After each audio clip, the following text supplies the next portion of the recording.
Holy cow, DeRosa almost fucked up. Yeah, we yelling at the screen every Sunday night. Talk slick, throw the remote, we just want it right. Front office tripping, man, they can't get it right. Whole city heated, but we still gon' fight. We talking bulls trade, biz drafts, missed calls, cool slump, soft rebuild. We seen it all. Yeah, we loud, yeah, we gritty. I'm a little frustrated, but I still love my city. Shot-town, born, front office moving like they blindfold.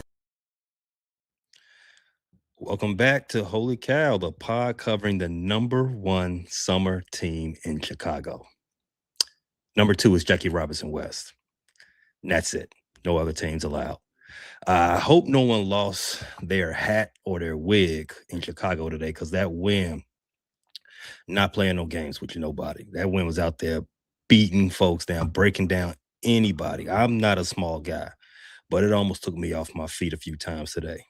Anyway, we got a lot to go over today for the Northsiders and the WBC. So let's get right into that. First things first. Shout out to Matthew Boyd. He is getting the ball and taking the bump 2 weeks from today. He is the 2026 opening day starter for the Chicago Cubs. He will be leading the charge for our squad as they make their push to win the pennant. Now, y'all know Boyd was actually away from the team and was doing his thing for the WBC, but he left Team USA and returned to Arizona early so he can, lock in. So he can stay on his pitching schedule. He can build up his pitch count so he can be ready for this tremendous role that he's taking on with the Cubs. Business first. I like that. I like that from him. And let's be honest, he has absolutely earned this spot. I didn't think it would be him, but he's earned it. Craig Counsell, he said that Boyd, he's giving him the nod based on his performance last season, and probably because he's healthy right now. But in any case, he's giving him the nod for day one because of what he did last season, and he was a beast last season. 3.21 ERA, 180 innings, and he made the All-Star team. Now, he gets to take the mound March 26th against the Washington Nats. And this is his first opening day nod since the pandemic era, when he took the bump 2 years in a row for the Detroit Tigers in 2020 and 2021. So shout out to him. Congrats to him. I know he's going to make us proud. Go Cubs. Meanwhile, the Cubs also trimmed down their roster as we are getting closer to the start of the season. Just 2 weeks away, like I said. Opening day is right around the corner. And they made their second round of cuts earlier this week. They reduced the spring training roster down to 46 players. They sent outfitters Justin Dean, Brent Bateman, and catcher Ariel Aramis, and Casey Optimus. They sent them to the crib. Other pitchers that got let go, lefty reliever Luke Little and Ryan Rollison, and right-hander Vince Velasquez, no relation. None of these guys were really expected to make the squad. They're more so spring training bodies, as they say in football, camp bodies. So not really a surprise there when you heard those names. They were more or less released. So no big. I guess I don't want to be flippant and say no big deal, because these are guys that are trying to chase their dreams, and they lost their job. So I don't want to be callous and just say that. But as far as for the Cubs and most of the people that are watching, they were long shots to make it anyway. So good luck to them and what they do next. One day they will get their shot. Elsewhere, pay attention to that bench battle that I talked about a few episodes back between the recently traded for Michael Confronto, Dylan Carlson, and Chas McCormick. Those guys are still battling it out. Craig hasn't decided who's going to get that coveted bench role. I would think that since they did trade for Michael Confronto, that they would think, it would assume that they will least lean in his direction. But that's just me assuming things. Don't listen to me. I don't know nothing. I'm gonna switch gears to the ops for a second. So as you all see on the right, we're gonna talk about another squad in the NL Central, the Cincinnati Shots, also known as the Cincinnati Reds. They got the worst news this week. Like I said again a few episodes back, I said this division is going to be between the Cubs and the Reds this year. A lot of it depended on sooner their best player. I'm gonna say it, Ella De La Cruz. It depended on him to take some more steps to the front, getting down. I guess getting those strikeouts to come down a little bit, getting those errors to come down a little bit, and just like I said, take another step forward. And it also depended on Hunter Green being healthy. He is a beast. Unfortunately, he ain't healthy. Green is going to be out to maybe July, if not later, with an elbow injury. And that's really tricky because you all know elbow injuries, that's a slippery slope to TJ. And TJ would take you out for 365. Change your whole career around if you get one of those. But like I said, he's a beast. When he's on, you can forget about it. He got his four seamer. He gets into the upper 90s. It could probably top 100 if he really wanted to.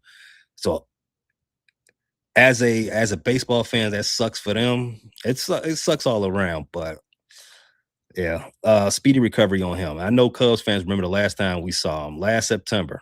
I remember it vividly. He put belt to our bats. Complete game, one hitter, 9 strikeouts. He wasn't playing around with the Cubs. Sawing us down, mowing us down, whatever little phrase you want to use. He was on that with us. Didn't like it whatsoever. Now, they needed him to lead their arms. They needed him to get 30 or more starts. They needed all that leadership from him. Now, without him, it's gonna be tough. Like I said, they made the playoffs last season, and they wanted to make that next step. De La Cruz, he's got to pick up the slack along with Suarez. Who that big free agent signing they just had. Suarez hit I think 58 home runs last year. If he can return to form, and I do not think that it would be much of a difference for him because they play in a tremendous offensive ballpark, the Great American Ballpark. That ballpark, if you've ever been there, that ballpark is built for runs. I think Suarez is going to be able to do what he do. He's going to put balls in the seats, but it all hinges on Ella De La Cruz. He's got to again take that step. They got to become an offensive team.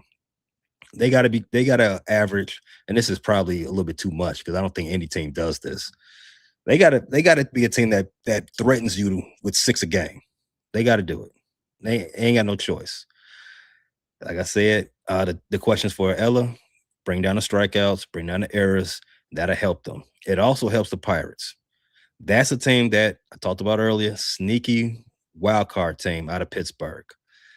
The Cincinnati Shots, them coming back to the pack a little bit. I think their over-under was about 83 in that range. If they slip back a little bit, that helps the Pirates because I think the Pirates were a sneaky 75 to 78 win team. They could be battling for that spot together. Maybe even the Brewers. You all know I hate the Brewers. I hate everything from a sports perspective coming out of Wisconsin. But the Brewers do this Undertaker thing year in and year out where you think they're done. You think they're going to be toast. They're going to be trash or whatever. They just playing dead like a little raccoon. Effing, they some varmints in that way. Rodents. They play dead and then surprise, they're a good team. So I'm not going to even count them out. The Cardinals, you can pack them up. They're going to be weak. They don't even worry about it. Shout out to the Tim Lions watching the show. Also, this definitely helps the Cubs. Maybe, just maybe, the division is wrapped up by August 1st now. Fly to W.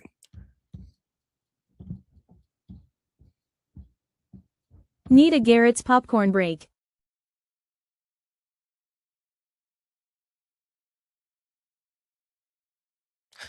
On to the World Baseball Classic. Pool play is officially in the books.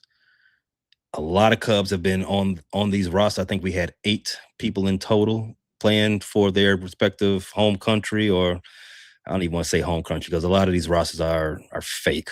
Yeah, we're not going to get into all that. But several Cubs have been making their presence known as the tournament moves into the quarterfinals at a la the knockout rounds. Javier Assad, he's playing for Team Mexico, and Miguel Amaya, Team Panama. They have been eliminated. Shout out to Italy. So they are coming back to Mesa. Can't wait to get them back. But that's still, the Cubs are still heavily represented among the teams that are still alive. And you all know Pete Crow Armstrong. If you are pulling for Team USA, you know PCA. He was the guy that was trying to put the team on his back in that game against Italy. The team, I think the final score of that game between Italy was 8-6. PCA hit 2 big swag-filled home runs. Basically, he was the only really offense for Team USA. And I can't wait for him to bring that same bat and that same swag back to Wrigley. It's gonna be a hell of a summer. He finished pool play in the WBC, hitting 300, 5 RBIs, and he will be in center field to start off knockout round over Byron Buxton. So PCA, sneaky MVP for the National League. Might want to put that ticket in. They will kick off the knockout round against Team Canada. Speaking of Team Canada, the Cubs starter, I think he's going to be the 4th starter, Jameson Taillon. He had a highly encouraging WBC debut himself. He had a really rough spring training before he headed out over there to throw pitches for Team Canada, but he ended up doing his thing. I know in spring training, I think he gave up 6 home runs out. I want to say it was either 3 or 4 outings in total, but 13 runs, 6 home runs. I definitely remember that. He was not looking good. But in Team Canada's game against Team Panama, he went out there for just under 4 innings, 3 2/3. He allowed just 1 run on 2 hits. He struck out 3. Let's keep that. Let's keep that going. Keep building that up. We need that. Over in the other pools, Japan. I think they're the favorite to win their WBC now. And Seiya Suzuki's been their best player. I don't want to hear it. That's my opinion. I think he's the best player out of Japan. Just my opinion. You can disagree. But Seiya Suzuki has been seeing the ball incredibly well. He's hitting 333 with 2 home runs and 5 RBIs for Japan. Japan will play Venezuela next, and which ironically has another Cub on it, Daniel Palencia, the Cubs closer this season. He pitched 2 flawless, scoreless innings out of the bullpen with 3 strikeouts in pool play in his pool play appearances. So he's in midseason form. While we're on the topic of the WBC, I think the biggest news this week has been what happened with Team USA leading up to and after that loss to Italy. FS1, that's the flagship channel you all know, Fox Sports 1. They were supposed to have that bananas game against the Dominican Republic and Venezuela. If you watched it, you know exactly what I'm talking about. That game was rocking down there in Miami. But that channel did not carry that game. Why?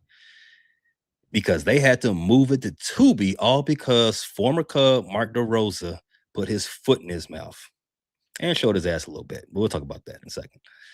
Before the game against Italy, DeRosa went on MLB Network. I think the TV show was called Hot Stove, and he said Team USA had already punched their ticket to the knockout phase.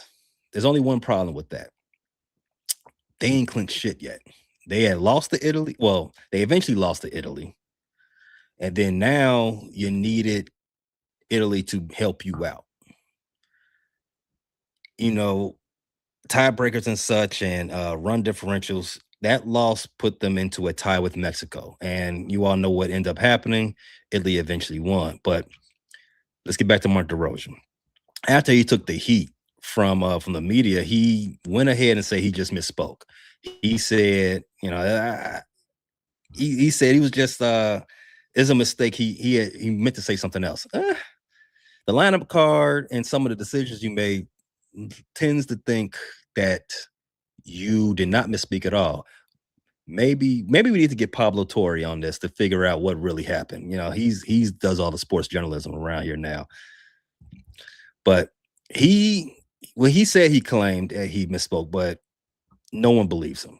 He had benched Bryce Harper, he had benched Kyle Riley, and then what's even more telling, he had Clayton Kershaw out there warming up in the bullpen, which, if you all know, I mean, if you do the reading on it, and the Dodgers specifically have him slated that he can only pitch in meaningless game scenarios, blowouts, all the such. He cannot pitch in high leverage situations. And like I said, after Italy went out to an 8-0 lead, PCA had brought them back to 8-6. So while you got Kershaw out there warming up in a game this would be a high leverage situation, it seems to everyone that you knew going into this game that you did not care about the outcome. That's what it seems to everybody else. That's what it seems to any objective observer. Okay. You say you misspoke. The actions say different. Like I said, the Team USA ended up needing Italy to beat Mexico or for Mexico, excuse me, to score less than 5 runs just to advance to the tiebreak, just to advance to the next phase. And you all know the Italy versus Mexico game, ended up being moved to FS1 off Tubi, and the best game of the night was on Tubi. Your fault, Mark. But I'm going to go ahead and defend Mark for a second. One, he is not a manager. He's not even a coach. He's a TV talking head that was given an important job that he wasn't even qualified for. That's bad on them for putting him in that situation. Should not have been there to begin with. Only Trump can do that. He's the only guy that can hire people off TV and put them and give them important jobs. Secondly, we all know the MLB teams have strict legal outlines set for how much their guys can play. I would assume, just taking a step back, I'd assume that Cal Riley, Bryce Harper, and anybody else moving forward are not playing in certain situations or in certain games. It would have more to do with them, with some pre-planned, I guess, management for how the players are being used.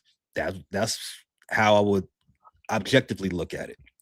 It has more to do with that than Mark not knowing what to do in a situation in which he has to win a game. Am I caping up for a former Cub? Yes, I am. Thanks, Italy. We needed that. Fly to W. Go Cubs. Thanks for listening to this latest episode from the Frustrated Chicago Sports Fan Channel.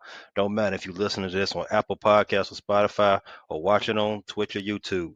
Make sure you like, subscribe, share with a friend, hit the notification bell so you never miss a drop. And to all the guys from Chicago, we say 3 things. Bear down, go Cubs go, and sell the team, Jerry.